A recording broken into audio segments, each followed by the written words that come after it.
ಕುಡ್ಲ ನಮ್ಮದೂರು, ನನ್ನ ದೇವರು ಅದು. ಅದರಿಂದ ಕುಡ್ಲ ನಮ್ಮದೂರು. ಫಸ್ಟು ನಾವು ಅಲೋಕ್ ಅವ್ರನ್ನ ಭೇಟಿಯಾದಾಗ ತುಳು ಸಿನಿಮಾ ಅಲ್ವಾ ಅಂತ ಕೇಳಿದ್ವಿ. ಇಲ್ಲ ತುಳು ಸಿನಿಮಾ ಅಲ್ಲ, ಕನ್ನಡ ಸಿನಿಮಾ. ಅದರಿಂದ ಕುಡ್ಲ ನಮ್ಮದೂರು ಅಂತ ಇಟ್ಕೊಂಡಿದ್ದೀವಿ. ಬಟ್ ತುಳು ಮಾಡೋ ಸಾಧ್ಯತೆ ಇದೆ, ಇಲ್ಲ ನಾವು ಕನ್ನಡ ಮಾತ್ರ ಮಾಡಿದ್ದೀವಿ ಅಂತ ಹೇಳಿದ್ರು. ಒಂದು ಖುಷಿಯಾಗುತ್ತೆ, ಲೇಟ್ ಆಗಿರ್ಬೋದು, ಇವರು ಸಿನಿಮಾ ಲೇಟ್ ಆಗಿರ್ಬೋದು. ಒಂದು ತಂಡ ಹೊಸದಾಗಿ ಒಂದು ತಂಡವನ್ನು ಕಟ್ಕೊಂಡು ಆ ಸಿನಿಮಾ ಮಾಡೋದಿದೆಯಲ್ವಾ, ಅವ್ರ ಕಷ್ಟನ ಅವ್ರು ಹೇಳ್ಕೊಂಡಿದ್ದಾರೆ. ಕಷ್ಟ ಪ್ರತಿಯೊಬ್ಬ ಸಿನಿಮಾ ಚಿತ್ರರಂಗಕ್ಕೆ ಬರೋರಿಗೆ ಪ್ರತಿಯೊಬ್ಬನಿಗೂ ಪ್ರಾರಂಭದಿಂದ ಆ ಕಷ್ಟ ಅನ್ನೋದು ಎಲ್ಲರೂ ಇದ್ದೇ ಇರುತ್ತೆ. ಯಾಕೆಂದರೆ ಫಸ್ಟ್ ಆಫ್ ಆಲ್ ಅವ್ರು ತಿಳ್ಕೊಂಡಿರಲ್ಲ, ಸಿನಿಮಾದ ಬಗ್ಗೆ ತಿಳ್ಕೊಂಡಿರಲ್ಲ.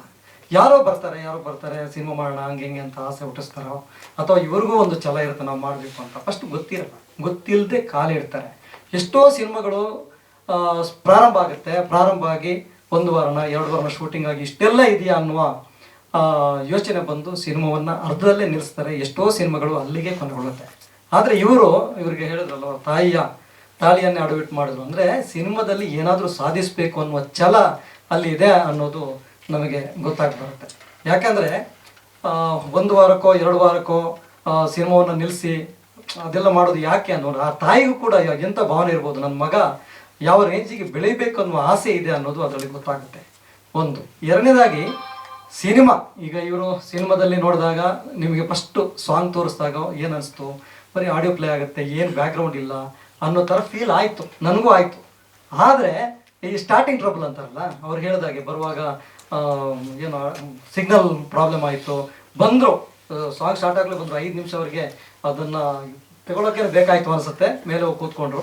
ಆದರೂ ಕೂಡ ಒಂದು ಸಿನಿಮಾವನ್ನು ಅವರು ಯಾವ ಮಟ್ಟಕ್ಕೆ ತಗೊಂಡು ಬಂದಿದ್ದಾರೆ ಅನ್ನೋದಕ್ಕೆ ನೆಕ್ಸ್ಟು ಅವರು ಟ್ರೈಲರ್ ತೋರಿಸ್ತಾರಲ್ವ, ಆವಾಗ ಸಿನಿಮಾಕ್ಕೆ ಒಂದು ತೂಕ ಇದೆ ಅನ್ನೋದು ಗೊತ್ತಾಗುತ್ತೆ. ಫಸ್ಟ್ ಸಾಂಗ್ ತೋರಿಸಿದಾಗ ಏನೋ ಸುಮ್ಮನೆ ಇವ್ರಿಗೆ ಏನೋ ಐಡಿಯಾ ಇಲ್ಲ ಅನ್ನೋ ಥರ ಫೀಲ್ ಆದರೂ ಕೂಡ ಟ್ರೈಲರ್ ನಮಗೆ ತೋರಿಸಿದ ಮೇಲೆ ಓಕೆ ಇವರು ಸಿನಿಮಾ ಮಾಡಿದ್ದಾರೆ, ಸಿನಿಮಾದಲ್ಲಿ ಏನೋ ಒಂದು ಕಂಟೆಂಟ್ ಇದೆ ಅಂತ ಬರುತ್ತೆ. ಎರಡನೇದಾಗಿ ಇವರ ಸಿನಿಮಾದಲ್ಲಿ ಇವರು ಯಾರನ್ನು ಹೇಳಿದ್ರು, ತುಮಿರಾಡ್ನವ್ರು ಹೇಳಿದ್ರು ನೋಡಿ, ಅಲ್ಲೊಬ್ರು ಸ್ವರಾಜ್ ಶೆಟ್ಟಿ ಅಂತ ಇದ್ದಾರೆ. ಆ ಸ್ವರಾಜ್ ಶೆಟ್ಟಿ ಆ್ಯಕ್ಚುಲಿ ಮಂಗಳೂರಲ್ಲಿ ಶಿವದೂತ ಗುಳಿಗೆ ಡ್ರಾಮಾದಲ್ಲಿ ಫೇಮಸ್. ಆ್ಯಕ್ಚುಲಿ ಗುಳಿಗನ ಪಾತ್ರ ನಾನು ನೋಡಿದ ಪ್ರಕಾರ ಎಷ್ಟಾರ್ಡಿನರಿಯಾಗಿ ಮಾಡಿದಂಥವ್ರು. ಅವರು ಕಾಂತಾರದಲ್ಲಿ ಮೇಜರ್ ಪಾತ್ರ ಕೂಡ ಮಾಡಿದ್ದಾರೆ, ಗುರುವನ ಪಾತ್ರ ಮಾಡಿದ್ದಾರೆ. ಈ ಥರ ತುಂಬ ಜನ ಕಲಾವಿದರೆ, ಈಗ ಎದುರುಗಡೆ ಇವರು ಮಾತ್ರ ಕೂತಿದ್ದಾರೆ, ನೋಡಿದಾಗ ತುಂಬ ಜನ ಕಲಾವಿದರಿದ್ದಾರೆ. ಅದರಿಂದ ಸಿನಿಮಾನೂ ಕೂಡ ಎಲ್ಲೂ ಕೂಡ ಅವರ ಟ್ರೈಲರಲ್ಲಿ ನನಗೆ ಅನಿಸಿದ್ದು ಎಲ್ಲೂ ಕೂಡ ನರ್ವಸ್ನೆಸ್ ಕಾಣಲಿಲ್ಲ. ಹೊಸಬ್ರು ಆಗಿರ್ಬೋದು, ಚಿತ್ರರಂಗಕ್ಕೆ ಹೊಸಬ್ರು ಆಗಿರ್ಬೋದು, ಹೊಸ ತಂಡ ಇರ್ಬೋದು, ಬಟ್ ಎಲ್ಲೂ ನರ್ವಸ್ನೆಸ್ ಕಾಣಲಿಲ್ಲ. ನೀಟಾಗಿ ಸಿನಿಮಾವನ್ನು ಪ್ಲೇ ಮಾಡಿದ್ದಾರೆ ಅಂತ ನನಗನ್ಸುತ್ತೆ.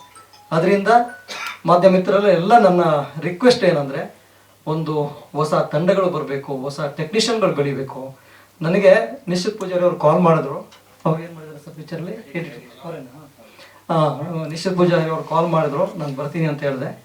ನನಗೆ ಆ ಉತ್ಸಾಹ ಇದಲ್ಲ, ಇವರು ಉತ್ಸಾಹ ನೋಡಿಬಿಟ್ಟು ಬಂದಿರೋರು.